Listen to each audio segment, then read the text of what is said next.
So for today's video, I'm going to move on to the interior of the car. There's a few things that need to be done. I need to replace all of the speakers. They've all dry rotted and fallen apart. And the driver's seat needs to be pulled out and repaired. It doesn't have any forward or back movement. The lever's just kind of flopping around, so it came disconnected somewhere. And I think that's pretty much it for the interior. Everything else works. So I guess we'll get started on that.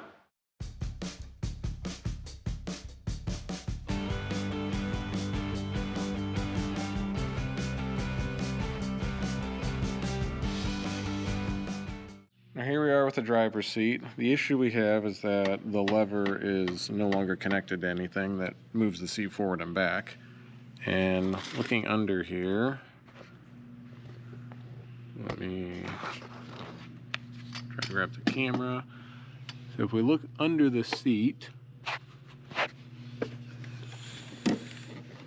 don't know if we can get the camera under there, but this rod is supposed to be attached into a hole in the back, and then there's like a little arm on it that trips a lever that allows the seat to move forward and back.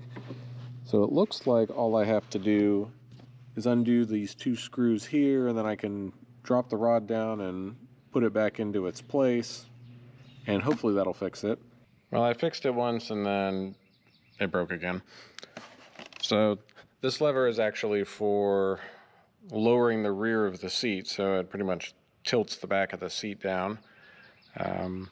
The lever on the inside is for moving the seat forward and back, and it doesn't move forward and back either. So I guess I'm going to have to take the seat out and put it on the workbench and see what's going on. And I believe that is pretty easy. It's just this nut in the front. Take that out, and then take off this trim piece on the side. Probably show it easier on the passenger side. So there's a trim piece that runs across here. So there's a Phillips screw in the back, and then you slide the cover off, and the whole seat should slide back, and then you kind of rotate it up and out.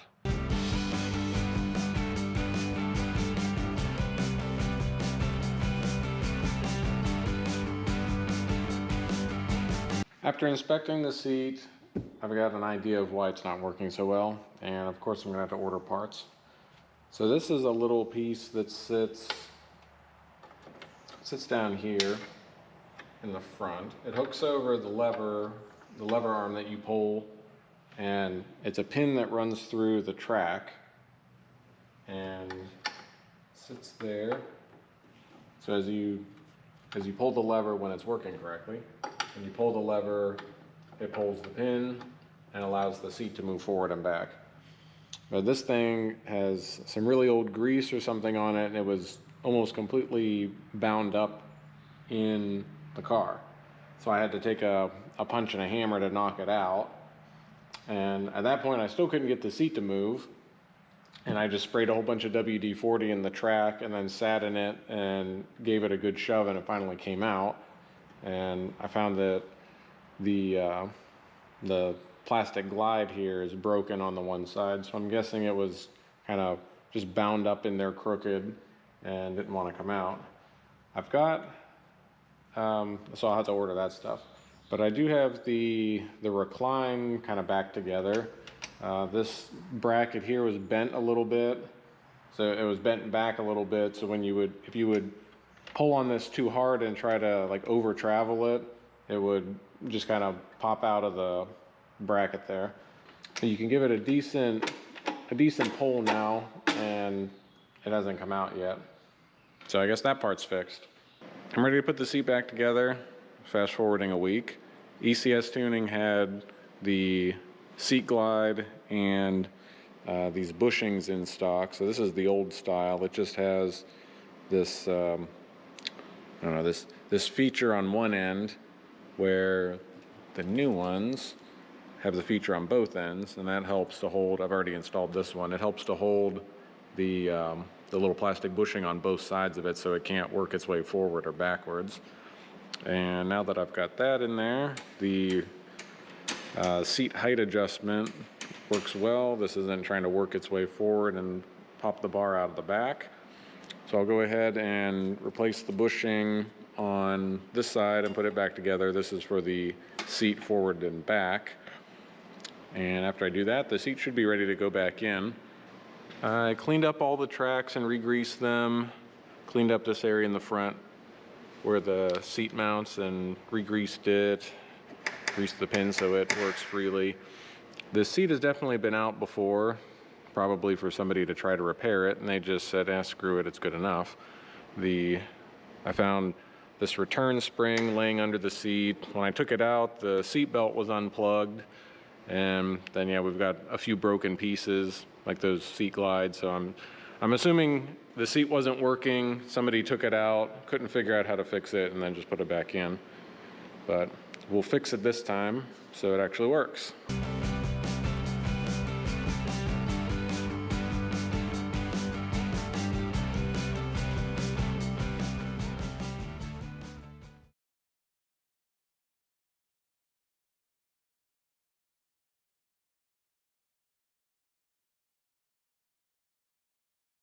Now the front speakers are really easy to take out. It's just, this is for the driver's side, but just imagine one screw in the front and then it just rotates and pulls out and then you unplug it. I've already got the new ones, at least for this side, in here. So I went with a set of Pioneer for the front, 4x6s, and they fit perfectly in there. I didn't need the adapter bracket or anything. It just plopped right in. I plugged it in and used the heat shrink wire connectors to connect it, and it seems to work. So the only issue that I noticed fit-wise, the Pioneer has this little grill on the front of it that says Pioneer, and it's a little bit deeper than the original speakers, which don't have anything coming out of them. But I thought about shimming it out a little bit, like maybe putting a washer underneath the pins to hold it back. But I think it's better to have it hard against the grill on the front. That way there's some pressure on it so that it won't vibrate. Because if I put a washer under it to move the speaker a little bit away from the speaker grill, then you might have a millimeter or two on the front, and if you're listening to something, maybe something with a lot of bass, it could create a vibration between the outside of the grill and the speaker. So we'll just do it this way. It has some rubber isolators on it, so it shouldn't make any noise that you don't want it to make. And see how we got it already in here. Let me just install it real quick. See if I can do this. It's one hand. We'll turn on the radio. Always done. Get $5,000 off your choice of a new Wrangler or Gladiator, or we've got noise coming out of it at least. So we'll just repeat this on the driver's side, and then the speakers will be replaced, and we'll be good to go there. Then we'll move on to the back. This back panel is really easy to take off. You just take off the window crank and pull this away, and then just work your way around it, popping out these clips. And again, none of those broke. I just want to talk real quick about the rear speakers. I'm rebuilding those now, and as you can see, they're completely shot. The passenger side's the same way, completely shot. I've already rebuilt the driver's side one. So I found some 3.5-inch kicker speakers on Amazon. So I bought those, they're pretty cheap. And it's almost a plug and play. So the terminals on the back are exactly the same as what's in the car, so that part fits.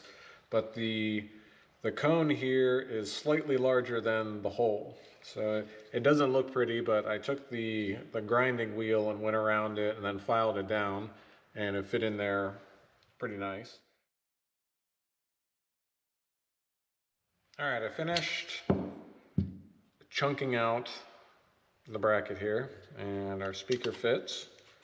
Again, it's not the most elegant solution, but it works. Now one thing, so it mounts this way in the car. This will be on the passenger side. I just want to make sure that my terminals are towards the bottoms. The speaker wire comes up from the bottom. And if it mounts that way, it should be okay. Just need to line up a set of holes here. Take our screws.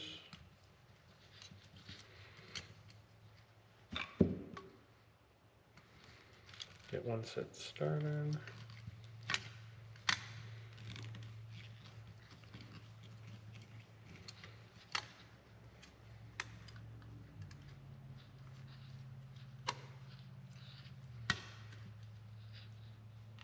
I should be able to get this.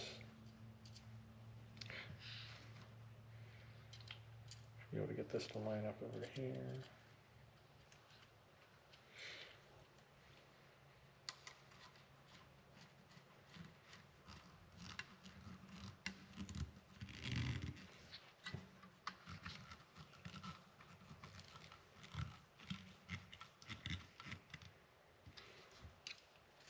Alright, that's in there tight. And this goes this way. Okay. Get out our hot glue.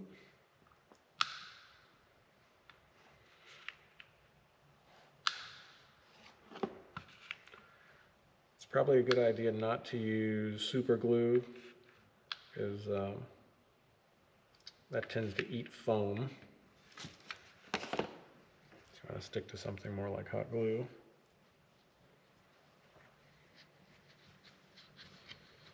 Just press it in.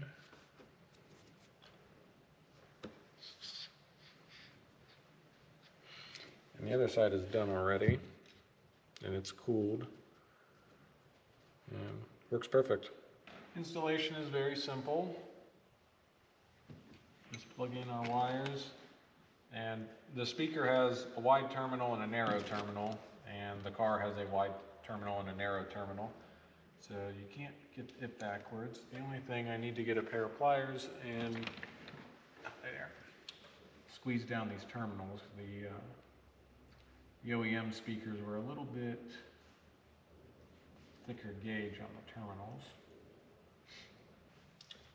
Okay, there goes one tab to the bottom and the two tabs are at the top.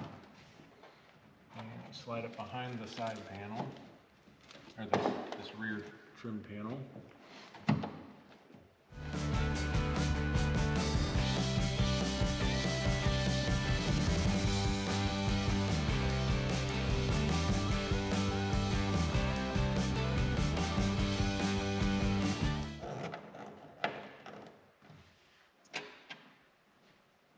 All right, now in theory this should work. So let's see.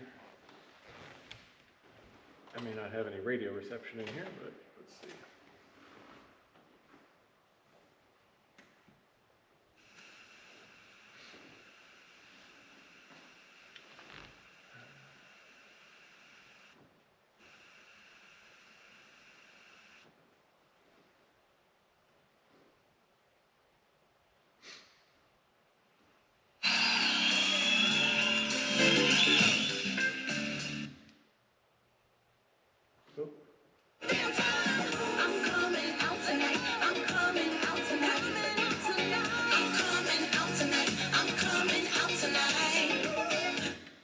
Well, if nothing else, it makes some noise, so got that. Now the side panel, it just goes back in with some push pins. Slide it down in here.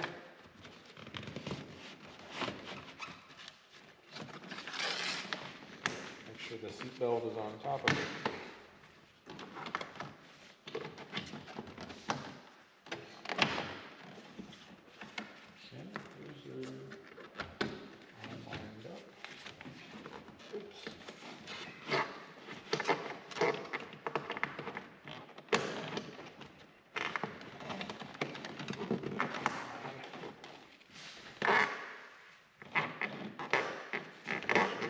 Actually fits down into this trim piece.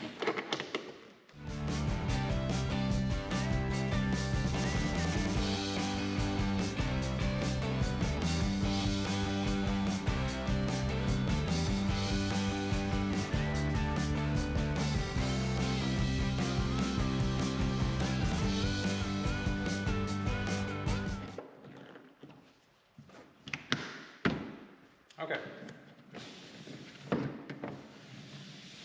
Goes down, goes up, and run with this side. So just repeat on the other side, and then the rear speakers are done.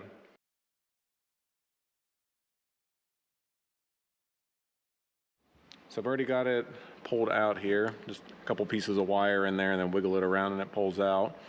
And the cassette player isn't working, and I want that to work so that I can keep the original radio and just use an adapter, and then I can plug it into my phone. So I'm going to take it apart. Looking on the forums, I tried the cassette tape cleaner. That didn't work. So what it's doing when you put a cassette in, it just immediately spits it out.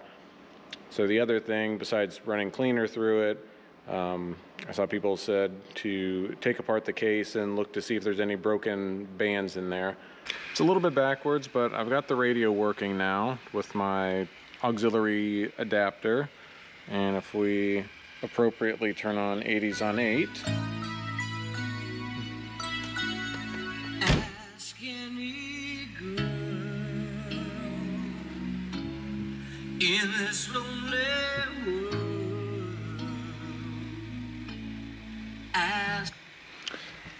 As you can hear, there's music coming out of it, and there's music coming out of all 4 speakers, so that's a plus. And I'll unplug this and take it back over to the workbench, and then I can kind of go through what I found in the tape deck, why it wasn't working. All right, now we're back at the workbench, so I'll try to explain quickly what I did. So there's 2 screws in the back of this lid, and then the lid just peels off, like so. And I just gave it a quick inspection to see if anything was obviously broken. And the first thing I noticed was this plastic piece and the spring below it. Maybe not, it'll focus. But these 2 pieces were just laying down inside here. So I replaced those, put them back in their spot.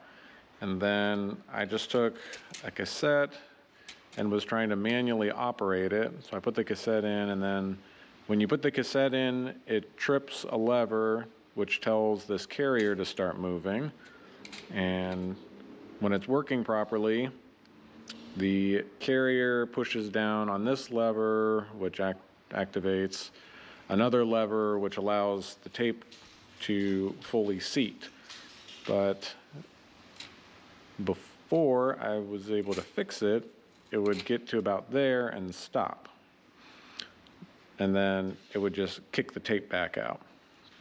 So looking around, I noticed there's a tiny limit switch right here.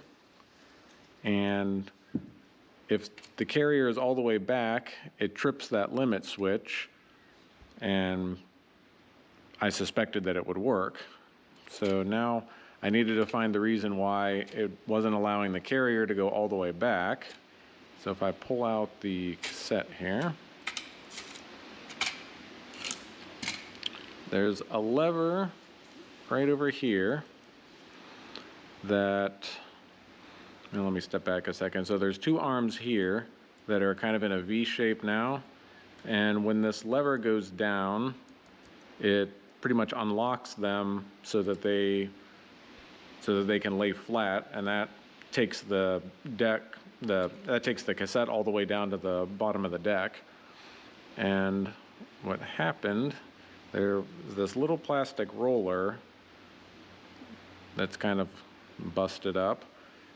It was sitting on this lever, just kind of flopping around, and it wasn't allowing this arm to go all the way down, this arm to go all the way down.